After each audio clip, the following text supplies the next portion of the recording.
There's this quote, the work works on you more than you work on it. I just keep saying that over and over in my head. Anytime I'm sitting there and I'm looking at my computer screen, or I'm looking at the cold shower, or I'm looking at this meal that I have to eat, or I'm looking at my keys because I'm about to go to the gym, and I just don't want to go. I just want to sit on the couch and do nothing. And every time I feel like that, because I feel like no matter what I do, my goals just keep getting farther and farther away. I just have to keep telling myself, the work instills the worth in me. I'm not going to become the man that I want to become without doing the work that is required to become that man. And I'll say one of my biggest weaknesses is getting caught up in the end result. It's just getting caught up and, wanting to reap the benefit of the life that I want to live. It's freedom. That's the root of everything that I do, is freedom. I want everyone close to me and everyone that comes across my path to have a better shot at freedom from the truth that I proclaim. But for me, even, the biggest thing is just I want to be able to do what I want to do whenever. And when you live an undisciplined, selfish life, your life is chaos when living like that. So when I was a degenerate, I still wanted to do whatever I wanted to do, and it was chaos. And now that I'm self-mastered, what I want to do is work. What I want to do is impact people. What I want to do is wake up early. What I want to do is eat healthy. What I want to do is uplift everyone around me. But I'm still human. And my human body and my human brain still enjoy pleasure and enjoy comfort. And so I'm molding myself every day so that I can derive the most comfort from being uncomfortable, the most joy from being uncomfortable. And I'm there. I get joy from waking up early. I get joy from going to the gym. I get joy from eating healthy, from holding myself to the highest standard possible, or I wouldn't still be doing it. It's impossible for people to consistently do things over and over and over again for a long time period that they hate. It doesn't work. Rebellion will eventually display itself fully in your life when you're living like that. But I just continue to strive to become the man that can do any difficult task, because I'm still not there. I'm still not there. I'll look at a business model or something that I have to do to grow my business, or even with exercises that I know are mandatory, but I'm not going to see the result for a long time. I'm just like, is it really necessary? Do I really have to do this? And it's always that little voice that it's like, I will do what is required. The work instills the worth in you. The work works on you more than you work on it. And what does that mean? That means if we're continually being like, when am I going to become this man that can do this? When am I going to become this man that can do this? Like I'm talking about, it doesn't come from inaction. It doesn't. It comes from massive action. And it's almost like a tricky game. It's almost like a trick question. And I experience this the most too. And it's crazy because it's almost like a facade. It's like, if you don't feel good, our brains think that you're doing the wrong thing. But that's actually backwards. The worse it feels, the more on track you probably are. Like, the fact that it sucks should be your green light, showing you are on the right track. If you start something new, like, sucking comes before, like, enjoying something. I was about to say loving, that would have been weird, but like, You have to proceed through the shitty task to fall in love with something, to master something. The more difficult something is and the harder it is for you, the more likely that later down the road, you're going to be obsessed with that thing and a master of that thing. So one example for me is short form video editing. My YouTube has done pretty decent, but it's because I've always had the notion that I don't want to just sit here and be some, surface level, superficial entertainer and just try and get clicks and a retention rate on my video. And you can see, I don't do that at all. I don't put in like SEO, any of that BS. Like, I don't sit here and try to structure the video so you guys watch the whole time. I'm just sitting here and trying to be as raw as possible so the ones who need the message will get it. I don't want to sit here and attract a bunch of people that aren't at the level where they can actually receive this message and apply it just so I can get more viewers. I want to solely be found by the audience that I know that I need to reach. And so I've always just had this false belief that I suck at short form video editing. I suck at short form video editing. I can't do it because it doesn't feel good. I sit down, I feel stupid, I feel dumb, I feel like I have no attention span, but it's because I haven't put much effort into becoming a good short form video editor. So therefore, it would be unreasonable for me to compare myself to professionals. Now, I get like dozens of emails every single day of people sending me short form content, and most of the people are like overseas and stuff, and sometimes I'll post them. You guys will see them on my short forms. Sometimes they're pretty good, but I just don't see the value in just attracting thousands and thousands of people that only watched my video because it was entertaining. So I decided that I'm going to learn short form video editing and get good at providing a little bit of entertainment, a good hook that brings them in, but it also provides a lot of value. And I haven't posted any of these on YouTube yet, but on my Instagram, I sat down for like 2.5 hours a couple weeks ago and I edited it. It took me about 2.5 hours to make one like 45-second long Instagram reel. And the editing was not crazy. It was not crazy, but since my skill is so low, it took me a long time and I felt like I sucked.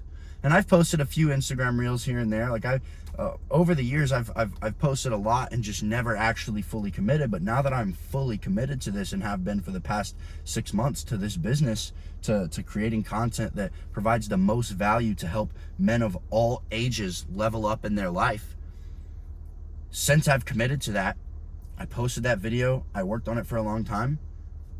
It's at like 145,000 views. I don't have many followers on Instagram. I've got maybe like 5,000. And I mean, I'm sure that that's like a good amount, like to maybe like the average person, but my goals are set so much higher than that. But I want to develop an audience of listeners, an audience of learners, an audience of implementers. So I want content that is portrayed to them, that draws them in to what I'm speaking about and my truth. But that right there was a limiting belief. The fact that I sucked at it, yet I stuck through it and I did it. It's actually fun for me to edit videos now. And I'm about to start putting out tons and tons and tons of them. But my brain hadn't been reinforced for spending 2.5 hours on a YouTube video. It hadn't been. So it wasn't willing to joyfully put in that effort. Now I made it put in that effort. I sat at my desk and I was like, I'm not fucking getting up until this video is done and I am satisfied. And that's what I did. And I can't tell you how many times I was like, oh, go get some water, go pee, go wake up, or go get up and go downstairs and get some food. All these little distractions. And that's what I meditate for, is to mitigate those distractions and increase my attention span. But if I'm working on something I'm good at that I enjoy, I can sit down for 5 hours and work on it. Now this, because I'm basically learning a new skill, my brain just kept wanting to every 5 seconds get up, and I made myself focus.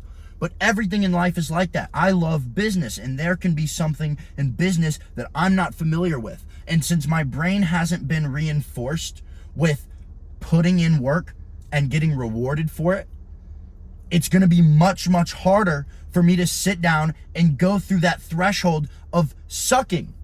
And now I'm not a professional video editor after one reel did decent. But if I do that over and over and over and over again over the next few months, over the next few years, within a few years, I'm going to be pretty damn good. I'm going to be pretty damn good. And I didn't just get lucky. I developed a strategy, I developed a good hook, I had a storyline, and I had an actionable item in the video that people could actually do. I provided value, so that got a lot of shares. I wasn't just posting and hoping. I see a lot of people, and I used to do this as well. I would kind of just make a video, and I would just complete it. It wouldn't be good, I wouldn't spend time on it, but I was like, if I can just complete the video and I post it, maybe it'll do good. And I would just rely on luck instead of putting in the effort that is required to make failure impossible. And I have a friend right now, and he's doing that. He's more of just like an internet friend. Like he started his journey posting content, so I'm trying to help him along. And I see he posts videos, and it's just, you can tell it's half-assed. I'll be like, yo, that text is too small. No one can even see it. And he's like, oh yeah, I didn't even think about that. And I was like, that's a problem. If you actually want this, you would think about every little detail. That's how it is in life. If you actually put in effort, when I say put in effort, I don't mean just do it. I mean do it to the best of your ability. Do everything to the best of your ability. Social media has made us such attention span whores that we're just like a little bit here, a little bit here, a little bit here, a little bit here. And we build up all these like little half empty buckets. You can't have a half-empty video and expect it to go viral just because you saw someone else post a 5-second clip and get millions of views. Put effort into everything that you do, because soul energy is what creates massive amounts of success. Soul energy. If you sit there and you mindlessly put some clips together, put a song on, barely edit it, and you're like, oh, it's done, let me post it, but you didn't actually invest in it, no one's going to invest in you. No one's going to invest in your video because they can feel that it's half-assed. That's why it carries no weight, carries no soul, it carries no rhythm to it. I put my soul into these videos, into these YouTube videos. I could sit here monotone and just try and like create a facade, create a persona of myself, and I see so many creators doing that. And I even had this one guy in my niche ask me, he was like, how do you mix the persona that you want to portray with how you want your audience to view you? And I guess that's the same thing, so that you can like get like coaching clients. And I'm like, you don't. If you actually lived it, you would just get on the camera and speak. You're not living it if you're trying to display a persona. And people can tell when the words come out of your mouth. Every word that you think, that your brain naturally throws up, because your brain has a train of thoughts, and you're filtering it and changing it before it comes out. When I speak, I'm not speaking with no filter because I am immature and I don't have impulse control. I'm speaking with no filter because it's genuine. The exact thought that comes in my brain comes straight out of my mouth because I know that that is the most valuable, because the exact situation I'm in is what is helping people. So I don't sit here and try to strategically place my words so that people will join my school community. I don't do this. I just sit here and I talk, and I know that the ones who receive my value and need it will work with me. I know that the ones who receive my value and use it will subscribe to my video, will like my video, will develop a rapport with me, and that is what I want to do. I am building long term. I'm truly building an empire, and I am gathering so many young men who are dedicated to changing their lives and bettering all of society. I cannot wait for when I'm 30, 35 years old, what I'm doing with this community, because I've committed my life to this. I've committed my life to this. But none of that comes without true effort. You have to suck, because I sucked at so long at these things, but now I'm seeing a little bit of results because I have laid down the ignorance debt. Everyone wants to receive the reward without putting down the ignorance debt, without sucking, without waking up every morning and feeling like ass. I can't tell you how many days I woke up and I felt like I was having a nightmare and the world was ending and that my body was dying because I didn't know what it was like to wake up at 4 and not have much sleep.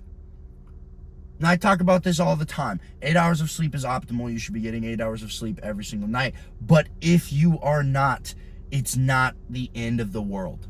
If I go 2 days where I only got 5 or 6 hours of sleep, so be it. The next night, I'll make sure I get 8. And everything will be okay. Optimizing everything is the worst life to live because nothing is always going to be optimal just 24/7. Optimizing's great when you can, but it's like today, I had to do my cardio. Cardio sucks without headphones. Just running on the treadmill for 20 minutes sucks without headphones. So the headphones would optimize my experience. I didn't bring them because I wasn't thinking about that. I was thinking about the work. I was thinking about what I had to do. And I went in and I did it anyways. If I can only operate when optimized, what does it matter? I don't actually have the discipline. You have to be able to put in extreme effort, regardless of how you feel, regardless of if you feel optimal when you wake up. Everyone is so worried about how they feel. And they're never, ever going to get where they want to go. They want uphill results with downhill habits, with a downhill mindset, with downhill skills. Trying to go uphill. That doesn't make any fucking sense. Are you telling me that you want to be great? But commenting in my comments, it's just so hard to wake up at 4. I have this, and this, and this. That's why I can't. Who cares? Who cares? So do I. So does your neighbor. So does the next guy. They did it anyways. There's people that have situations that are 100 times worse than mine. 100 times. They've been through 100 times more problems than I've been through. They have 100 times less resources than I have, and they're younger than me, but they're making more money than me, they're more disciplined than me, and they're better than me. Most likely. That 100% probably exists. If they can do it, why the fuck can't I do it? I can do it. The work instills the worth inside of you. No excuse you have is valid because someone else has figured out that problem quicker, faster, better, and succeeded. But you're still asking around, how do I solve this problem? When it comes to your routine, if you have a single excuse about why you can't wake up early, or why you can't go to the store and get healthy food, or why you can't take a cold shower, or why you can't go to the gym, as long as you keep that excuse, you'll never achieve anything that you want to achieve. That's the bar none. There is no excuse that is valid. There is no trauma that is valid. I've had trauma. Trauma is not real. The way we perceive it is real. And if you just drop the perception that society has, it doesn't matter. I got in a mountain bike accident that almost ended my life when I was younger. Handlebar went through my stomach, lacerated my spleen and the top of my pancreas, all these things. They told me I should never ride a bike again. I wasn't like, my recovery was like 8 months long. It was terrible. I had 21 staples down my stomach, lost like 35 pounds. That's what started my lifting journey. But guess what? Before I was even cleared, I was back on my bike racing again. My parents were pissed, screaming at me because I had just had like a 6-figure hospital bill that like broke my family completely. And was that maybe selfish of me in their eyes because they thought that I would crash again and do the same thing? Sure. But I've never let anything hold me back. Very first race that I did, right after, I got second place against a bunch of 19-year-olds. I was like 15. Most people never would have gotten back on a bike and raced competitively ever again. I did. Because I didn't perceive that trauma and let it take over me. Anything that I've been through like that, it's all about how you perceive it. You can say, oh, I almost died on a bike, I should never ride a bike again because that's dangerous. Or, what a sick story. I bet I'll be even better now because the depth of my struggle determines the height of my success. And as my life changed, as I matured, I gave that up because I didn't have the financial means at the time. It wasn't going to get me where I wanted to go in life. Now I can't wait to get back into that sport when I'm older, when I'm more mature, when I've created my businesses and made the impact that I want to have. But my mind has moved on to more impactful things than just adrenaline. But that is what caused me to start working out. I needed something that I could just fully focus in, that the world would drop away when I was doing. When there's 500 pounds on my back squatting, nothing else matters. You can't think about anything else. It's just you and the weight and the void. All the noise is gone. Everything is gone. That's how your journey should be. Fall in love with this process to the point where everything else falls away.